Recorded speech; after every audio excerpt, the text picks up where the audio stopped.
Madam देखु ये जो भाया परिस्थिति रे आ कहवाई कि ना सबू जगह कही कहीका मैंने आमको भी धैर्य ना कहवाई खाली एति जे बुढ़ा बापा माँ दिटा केमती बचे तापाई किसी व्यवस्था करा जाऊ आउ तार न्यायपाइका जो प्रार्थना आम कर जो गुहारी आम कर से गुहारी शीघ्र शुणा जाऊ आउ जो तदंत चली से तदंतर आम बिल्कुल भी संतुष्ट नुह सेंट्रल टीम को हैंडल करा जाऊ और तुरंत यार रिजल्ट सामना को आसू जद्वारा कि ओडावासी जानवे जे उपयुक्त न्याय मिलला बोली आशावासी जाना हुए तो जो बर्बर कांड घटाऊा लोक मान मन भर जहाँ भी सब रोचे से माने टिके डरवे आउ समाज रे न्याय प्रतिष्ठा पुणी स्थापन हम आउ लोक मान मन भर पुणी पुलिस मान प्रति न्यायालय प्रति सम्मान रहिबो एति कहिबे आउ कहवाई धैर्य ना मोर मैडम ओडिशा रे जतिकटा केस होउची सीबीआई को जतिकटा केस जाउची से सब डिसमिस हो जाउची न्याय ठीक से पाई हाँ से माने ओडिशा पुलिस और सीबीआई मैंने तो दी भाई ना गोटाए डिपार्टमेंट रे दी भाई तो जदि आउ जने भाई भूल कला ताले आउ जने भाई ताको लुचेई दउची तो सेठू न्याय मिलबार आशा आम केमिति रखिपारू तदंत केते दूर ठीक आसुची केते दूर भूल आसुची एटा सारा ओडिशावासी देखुचंती आउ आम चाहूँ आम अपील करुचु दाबी रखुचु जे सेंट्रल टीम को हैंडल करा जाऊ जद्वारा कि यार तदंत सुचारू रूप से हम आउ उपयुक्त न्याय मिल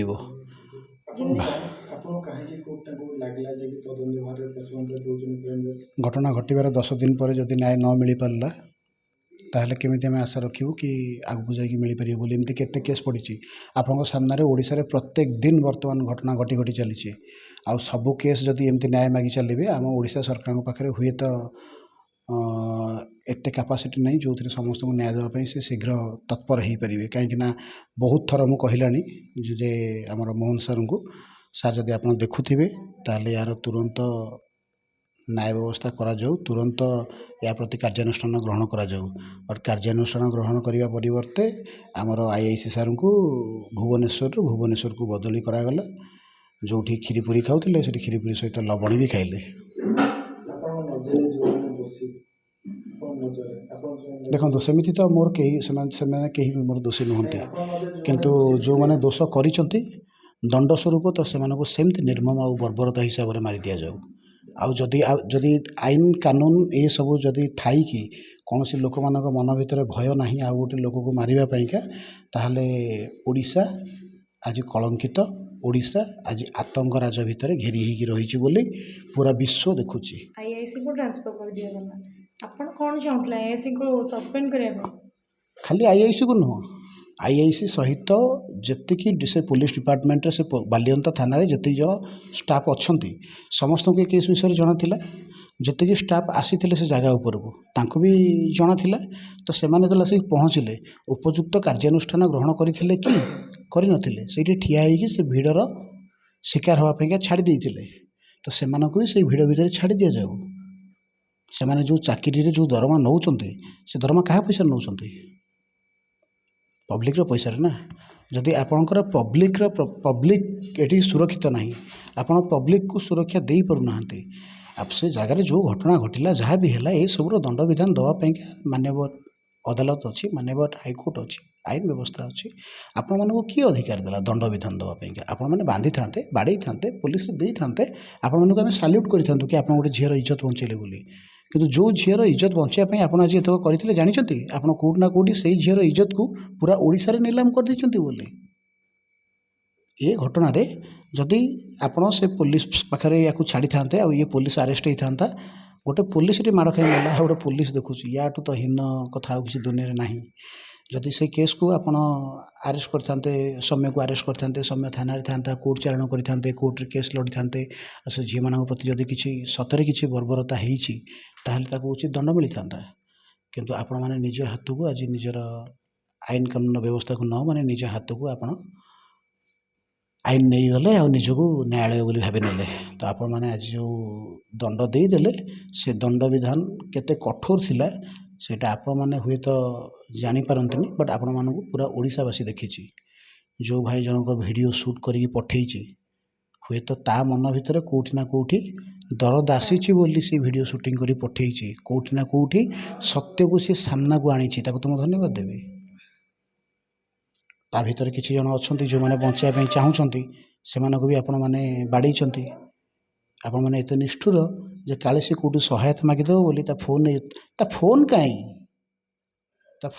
କାହା ପାଖରେ? ତା ଫୋନ୍ ପୋଲିସ ପାଖରେ, କ୍ରାଇମବ୍ରାଞ୍ଚ ପାଖରେ, ନା ସେ ଅପରାଧୀମାନଙ୍କ ପାଖରେ? ଅପରାଧ କରୁଥିବା ବ୍ୟକ୍ତିମାନଙ୍କ ପାଖରୁ ଯେତେବେଳେ ତାକୁ ମୃତ ଅବସ୍ଥାରେ ବି ତୁମେ ଉଦ୍ଧାର କଲ, ଯେଉଁ ଅବସ୍ଥାରେ ଉଦ୍ଧାର କଲ ସେ ତ ଉଦ୍ଧାର ନୁହଁ, କୌଣସି ଗାଈ ଗୋରୁ ମେଣ୍ଢା ଛେଳି କୌଣସି ପଶୁଙ୍କୁ ବି ଏଇଭଳି ମରଣ ମିଳିନଥିବ ଯେଉଁଭଳି ମରଣ ଆପଣମାନେ ତାକୁ ଦେଇଛନ୍ତି। କ'ଣ ସେ ଭୁଲ କରିଥିଲା? କ'ଣ ପ୍ରମାଣ ଅଛି ଆପଣଙ୍କ ପାଖରେ ସେ ଭୁଲ କରିଥିଲା ବୋଲି? କେଉଁ ଗ୍ରାଉଣ୍ଡରେ ଆପଣମାନେ ତାକୁ ଏମିତି ବାଡ଼େଇଲେ? ଆପଣମାନଙ୍କ ଘରେ ଆପଣମାନଙ୍କୁ କ'ଣ ଏଇ ସଂସ୍କାର ଦେଇଛନ୍ତି? ସେ ଝିଅକୁ ମୁଁ ବାରମ୍ବାର ବହୁତ ଥର ବାଇଟ୍ରେ କହିଲାଣି, ଆରେ ମା, ଯଦି ତୁ ଡରିକି ହେଉ କି କାହା ପ୍ରେସରରେ ହେଉ କି ପଇସା ଖାଇକି ହେଉ ଯଦି ମିଛ କହିଛୁ ତାହେଲେ ଏବେ ବି ସମୟ ଅଛି, ଏବେ ବି ସମୟ ଅଛି। ଆମେ ତ ଆମ ଭାଇକି ହରେଇ ସାରିଲୁଣୁ, ତୁ ବି ଆମର ଜଣେ ଭଉଣୀ, ଆମେ ତୋତେ ହରାଇବା ପାଇଁ ଚାହୁଁନୁ। ତୁ ଅଲରେଡ଼ି ଓଡ଼ିଶାବାସୀଙ୍କ ସାମ୍ନାରେ କଳଙ୍କିତ ହେଇସାରିଲୁଣୁ। ଆଉ ନିଜ ଦେହରୁ ସେ କଳଙ୍କ ଛଡ଼ାଇବା ପାଇଁକା ସତ୍ୟକୁ ସାମ୍ନାକୁ ଆଣେ, ମିଛ କହନା। ଷ୍ଟେଟମେଣ୍ଟ ବହୁତ ଥର ସେ ଝିଅ ବଦଳଉଛି, ବହୁତ ଥର ମୁଁ ଦେଖିଛି, ଯେତେ ବି ଭିଡ଼ିଓ ତାର ଆସୁଛି ସବୁଥରେ କିଛି ନା କିଛି ଗୋଟେ ଷ୍ଟେଟମେଣ୍ଟ ସେ ବଦଳଉଛି। ତ ଏ ଷ୍ଟେଟମେଣ୍ଟ ବଦଳେଇକି ତୁ ପାଉଛୁ କ'ଣ? ଗୋଟେ ମାଠୁ ତା ପୁଅକୁ ତୁ ଛଡ଼େଇ ନେଇଗଲୁ, ଗୋଟେ ପରିବାର ବର୍ବାଦ ହେଇଗଲା। ତାର ଅଭିଶାପ ତୋତେ କ'ଣ ରେଜଲ୍ଟ ଦେବ ତୁ କେବେ ସ୍ୱପ୍ନରେ ବି ଚିନ୍ତା କରିନଥିବୁ। ଯଦି ଏଇଟା ଗୋଟେ ଷଡ଼ଯନ୍ତ୍ରରେ ମୃତ୍ୟୁ ମାନେ ତାଙ୍କୁ ମାରି ଦିଆଯାଇଛି, ତ ଆପଣ ଏଠି ବାଇଟ୍ ଦେଉଛନ୍ତି, ଆପଣ କହୁଥିଲେ ଯେ ଆପଣଙ୍କ ଉପରେ ବି ଲୋକ ଧମକ ଦେଉଛନ୍ତି। ଧମକ ତ ନୁହେଁ, ଯେବେଠୁ ମୁଁ ବାଇଟ୍ ଦେବା ଆରମ୍ଭ କଲିଣି, କାରଣ ମୁଁ ଜିନିଷଟାକୁ ଦେଖିପାରୁନଥିଲି, ଏତେ ନୃଶଂସ ଭାବରେ ହତ୍ୟା ହେଇଛି ଯେ ମୁଁ ତାକୁ ଦେଖିପାରୁନଥିଲି। ଆଉ ଯେବେ ମୁଁ ଦେଖିଲି, କେଉଁଠି ନା କେଉଁଠି ମୋ ଅନ୍ତରାତ୍ମା ମୋତେ କହିଲା ଯେ ଯଦି ଏବେ ମୁଁ ମୋ ଭାଇ ପାଇଁକା ବାହାରକୁ ନ ବାହାରିବି ତାହେଲେ ପୁରା ଓଡ଼ିଶାର ପୁରା ମାଆ ମାନେ କେବେ ଆଉ ଚାହିଁବେନି ପୋଲିସରେ କେଉଁ ପୁଅକୁ ଚାକିରି ଦେବା ପାଇଁକା। ଆଉ ପୁରା ମାଆ ଜାତିକି କଳଙ୍କିତ କରିଛନ୍ତି ସେଠି। ଆପଣ ଯଦି ସେ ଯେଉଁ ଭିଜୁଆଲ ଗୁଡ଼ାକୁ ଦେଖିବେ, ଯେଉଁ ମହାନ ପୁରୁଷମାନେ ସେଠି ଆସିକି ନ୍ୟାୟ ଦେଉଥିଲେ, ସେମାନେ ସେମାନଙ୍କ ପାଟିରେ କେଉଁ ଭଳିଆ ସବୁ ନ୍ୟାୟ ଦେଉଥିଲେ, ସେମାନଙ୍କର ମୁହଁରୁ କେଉଁ ଭଳିଆ ନ୍ୟାୟ ବାହାରୁଥିଲା, ସେମାନଙ୍କ ସଂସ୍କାର କ'ଣ ଥିଲା। ଗୋଟେ ଝିଅକୁ ନ୍ୟାୟ ଦେବା ପାଇଁକା ପୁରା ନାରୀ ଜାତିକି କଳଙ୍କିତ କରୁଥିଲେ ସେଠିକି। ସିଏ ଓଡ଼ିଶାରେ ଥିବା ପ୍ରତ୍ୟେକଟି ନାରୀକି ମୁଁ ଆହ୍ୱାନ ଦେଉଛି, ଆପଣମାନେ ସମସ୍ତେ ଦେଖୁଛନ୍ତି, ଯଦି ଆପଣମାନଙ୍କ ମନରେ ଗୋଟେ ପୁଅ ପ୍ରତି ଦୟା ଥିବ, ଯଦି ସେ ଆପଣଙ୍କ ପୁଅ ହେଇଥାନ୍ତା, ଯଦି ସେ ଆପଣଙ୍କ ଭାଇ ହେଇଥାନ୍ତା, ତାହେଲେ ଆଜି ଏଇଭଳି ନିର୍ମମ ଭାବରେ ହତ୍ୟା ଦେଖିକି ଆପଣମାନେ ରହିଥାନ୍ତେ କି ସମ୍ଭାଳିକି? ନ୍ୟାୟ କ'ଣ ହେବ ମୁଁ ଜାଣିନି, ଲଢ଼େଇ ଶେଷ ପର୍ଯ୍ୟନ୍ତ ରହିବ। ଏତିକି ମୁଁ ଓଡ଼ିଶାବାସୀଙ୍କ ପାଖରେ ଅନୁରୋଧ କରିବି ଯେ ଯଦି ପ୍ରକୃତରେ ଆପଣମାନଙ୍କ ହୃଦୟରେ କେଉଁଠି ନା କେଉଁଠି ଦୟା ବଞ୍ଚିକି ଅଛି, ଉପଯୁକ୍ତ ନ୍ୟାୟ ନ ମିଳିବା ପର୍ଯ୍ୟନ୍ତ ରାଜରାସ୍ତାକୁ ଆସନ୍ତୁ, ରାଜରାସ୍ତାକୁ ଆସନ୍ତୁ। ଇଏ ପୁଅ ମୋର ସବୁବେଳେ ଭୁବନେଶ୍ୱର ରାତି ପାଇଲେ ଯାଉଛି। ଇଏ ଯେତିକି ବାଇକ୍ ଦେଲେଣି, ଯେତିକି ସାମ୍ନାକୁ ଆଇଲେଣି, ତା ଉପରେ ବି ମୋର ଭରସା ନାହିଁ। ମୁଁ ଏତିକି ଅନୁରୋଧ କରୁଛି, ମୋ କୋଳ ତ ଶୂନ୍ୟ ହେଲା, ତା ମା କୋଳ ଶୂନ୍ୟ ନ ହଉ। ଆଉ ଯାହା ହବ, ମୋ ପୁଅ ରାତି ପାଇଲେ ତାର ଭୁବନେଶ୍ୱର ଯିବ। ରାତି ପାଇଲେ ମୋ ପୁଅ ଯିବ। ରାତି 12ଟା ନାହିଁ, 2ଟା ନାହିଁ, 1ଟା ନାହିଁ, 4ଟା ନାହିଁ, ମୋ ପୁଅ ରାତି ଭୁବନେଶ୍ୱରରେ ତାର କାମ, ତା ଦାନା। ଏ କେତେ ଦିନ ଲୁଚିକି ରହିବ? ଲୁଚିବନି ତୋ ପୁଅ ମାଉସୀ, କେତେ ଦିନ ଲୁଚିକି ସେ ରହିବ? ତୋ ପୁଅ ଲୁଚିବନି ମାଉସୀ। ପିଲାଦିନେ ପାଠ ପଢ଼ିଆ ହେଇଛି, ସତ କହିବାକୁ କିଆଁ ଡରିବି, ସତ କହି ପଛେ ମଲେ ମରିବି। ସେ ଭଉଣୀମାନଙ୍କୁ ମୁଁ ଏବେ ବି କହୁଛି, ସତ କହିଦିଅନ୍ତୁ, ଆପଣ ବି କ୍ଷମା ପାଇବେ, ଉଚିତ ନ୍ୟାୟ ବି ମିଳିବ, ଦୋଷୀକୁ ଦଣ୍ଡ ମିଳିବ। ଆଉ ଆପଣମାନଙ୍କର ମିଛ, ଆପଣମାନଙ୍କର ଏ ଘର ମାଉସୀ ସେ ଘର ପିଉସୀ କରିବାର ଯେଉଁ ଚରିତ୍ର, ଦୟାକରି ତାକୁ ଟିକେ ବନ୍ଦ କରନ୍ତୁ, ସତ୍ୟକୁ ସାମ୍ନାକୁ ଆଣନ୍ତୁ।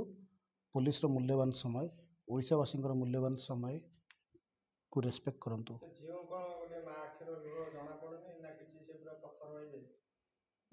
କିଛି ଜଣା ନାହିଁ, ସେ ଟଙ୍କା ଖାଇଛି, ଆଉ ଟଙ୍କାରେ ତା ମୁହଁ ବନ୍ଦ ହେଇଛି। ଆଉ ମିଛ ଉପରେ ମିଛ ତାର ସେ କହି ଚାଲିଛି। ଆଉ ମିଛ ଉପରେ ମିଛ କହି ଚାଲିଛି। ସେମାନଙ୍କର ନାର୍କୋଟିକ୍ ଟେଷ୍ଟ ଆଉ ପଲିଗ୍ରାଫିକ୍ ଟେଷ୍ଟ ପାଇଁକି ଅପିଲ୍ କରାଯାଇଥିଲା, ଯେଉଁଟାକି ବୋଧେ ଆଜି କି କାଲି ଭିତରେ ହେଉଛି, ବୋଧେ କି ଆଜି ହେଉଥିବ, ଆଇ ଡୋଣ୍ଟ ନୋ। ଯଦି ହେଉଥିବ ରେଜଲ୍ଟ ଆସୁ, ପୁରା ଓଡ଼ିଶାବାସୀ ଦେଖିବେ। ଦେଖନ୍ତୁ, ଘଟଣା ଘଟିଛି ନିଶ୍ଚିନ୍ତ ରୂପରେ।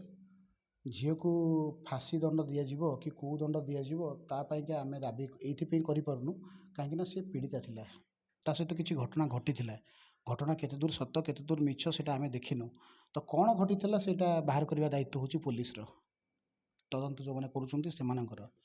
କିନ୍ତୁ ଯେଉଁମାନେ ବାଡ଼େଇକି ମାରିଛନ୍ତି ଫୁଟେଜରେ ଅଛି, ସେମାନଙ୍କୁ ଫାଶୀ ଦଣ୍ଡ ଏନକାଉଣ୍ଟର ଗୋଡ଼େଇ ଗୋଡ଼େଇ ଏନକାଉଣ୍ଟର କରିଦେବା ଦରକାର। ଯଦି ସେମାନଙ୍କୁ ଏନକାଉଣ୍ଟର କରାନଗଲା, ତାହେଲେ ମନେ ରଖନ୍ତୁ, ଆଜି ଆପଣମାନଙ୍କ ସାମ୍ନାରେ ମୁଁ କହୁଛି, ଦିନ ଆସିବ ଏମିତି ଓଡ଼ିଶାରେ ଆହୁରି ଏମିତି ବର୍ବରତା ଚାଲିବ। ଆଉ ଜଣେ ପରେ ଜଣେ ଜଣେ ପରେ ଜଣେ ମରି ଚାଲିଥିବେ। ଆଉ ରାଜଗାଦିରେ ବସିକି ଆମର ପ୍ରଶାସନ ଶାସନ ଦେଖୁଥିବ ଯେ କେମିତି ତା ଆଖି ଆଗରେ ଓଡ଼ିଶା ରକ୍ତ ନଦୀରେ ଭାସୁଛି, ଦେଖୁଥିବ। ପୁରା ଓଡ଼ିଶାବାସୀଙ୍କୁ ମୋର ଅନୁରୋଧ, ଏ କେସ୍କୁ ଆପଣମାନେ ସିରିୟସଲି ନିଅନ୍ତୁ, ସାମ୍ନାରେ ଦେଖନ୍ତୁ। ଆପଣମାନଙ୍କୁ ମୋର ଅନୁରୋଧ, ଉଚିତ ନ୍ୟାୟ ନ ପାଇବା ପର୍ଯ୍ୟନ୍ତ ଆପଣମାନେ ଏମିତି ଏ ଭାଇକୁ ସପୋର୍ଟ କରନ୍ତୁ, ଯେମିତି ସୌମ୍ୟ ଯେଉଁଭଳି କଲବଲ ହେଇ ମରିଛି, ଯେଉଁଭଳି କଷ୍ଟରେ ମରିଛି, ସେ କଷ୍ଟ ଓଡ଼ିଶାରେ ଥିବା କୌଣସି ପୋଲିସ ବାଲାଙ୍କ ଉପରେ ଆଉ ନ ହେଉ। ଆଟଲିଷ୍ଟ ଗୋଟେ ମାଆ ନ ଡରୁ ତା ପୁଅକୁ ପୋଲିସରେ ଚାକିରି କରାଇବା ପାଇଁକା। ଗୋଟିଏ କଥା କୁହନ୍ତୁ, ଦେଖିବାକୁ ଗଲେ ଏପର୍ଯ୍ୟନ୍ତ ପାଖାପାଖି 13 ଜଣ ଗିରଫ ହେଲେ, ଆପଣଙ୍କ ନଜରରେ କି ଆପଣ ପରିବାର ତରଫରୁ ଯେଉଁଠି 60ରୁ 70 ଜଣ ଥିଲେ ସେଠି 13 ଜଣଙ୍କୁ ଆରେଷ୍ଟ କରିକି ପୋଲିସ ଡିପାର୍ଟମେଣ୍ଟ କ'ଣ ଦେଖିବା ପାଇଁ ଚାହୁଁଛନ୍ତି? ଏଇଟା ତାର ଅପାରଗତା ନୁହେଁ କି? ଯେଉଁଠି 60ରୁ 70 ଜଣ ଥିଲେ, ଦଣ୍ଡ ଅପରାଧ କରିବା ଯେତିକି ଅପରାଧ ନୁହେଁ, ଅପରାଧକୁ ଦେଖିକି ପ୍ରଶ୍ରୟ ଦେବା ବି ସେତିକି ଅପରାଧ। କୋର୍ଟ ଆମେ ନୁହେଁ, ଆମେ ଜଜ୍ ନୁହେଁ, ନ୍ୟାୟ ବ୍ୟବସ୍ଥା ଆମକୁ ଜଣା ନାହିଁ। ସେଥିପାଇଁକା ତ ଆମ ଟ୍ୟାକ୍ସର ପଇସାରୁ ଏସବୁ ଜିନିଷ ତିଆରି କରାହେଇଛି ନ୍ୟାୟ ଦେବା ପାଇଁକା। ତାହେଲେ ଆଜିକି 10 ଦିନ ହେଇଗଲା, ହେଉଛି କ'ଣ? ଯଦି ପୋଲିସ ଚାହିଁଥାନ୍ତା ଗୋଟିଏ ଦିନରେ ସମସ୍ତଙ୍କୁ ଆରେଷ୍ଟ କରିପାରିଥାନ୍ତା, କାହିଁକି କରିପାରିଲାନି? କେଉଁମାନେ ଆ ଭିତରେ ଅଛନ୍ତି? କେଉଁମାନେ ଷଡ଼ଯନ୍ତ୍ର ରଚିଛନ୍ତି? ଆଉ ଯେଉଁ ନିରୀହ ପିଲାଟା ଷଡ଼ଯନ୍ତ୍ରର ଶିକାର ହେଇଛି, ତାକୁ ନ୍ୟାୟ ମିଳିବା ପର୍ଯ୍ୟନ୍ତ, ମୋ ଶେଷ ନିଶ୍ୱାସ ପର୍ଯ୍ୟନ୍ତ ମୋ ଲଢ଼େଇ ରହିବ, ଯେ ପର୍ଯ୍ୟନ୍ତ ନ୍ୟାୟ ନ ମିଳିଛି। ପୁରା ଓଡ଼ିଶାବାସୀ ଦେଖୁଛନ୍ତି, ପୁରା ଭାରତ ଦେଖୁଛି, ପୁରା ବିଶ୍ୱ ଦେଖୁଛି। ଯଦି ଏଠି ନ୍ୟାୟ ନ ମିଳିଲା, ତାହେଲେ ମନେ ରଖନ୍ତୁ, ରଙ୍ଗର ହୋଲି ନିଶ୍ଚୟ ରୂପରେ ଲାଲ ହେବ, ନିଶ୍ଚିନ୍ତ ରୂପରେ ଲାଲ ହେବ। ବାସ୍।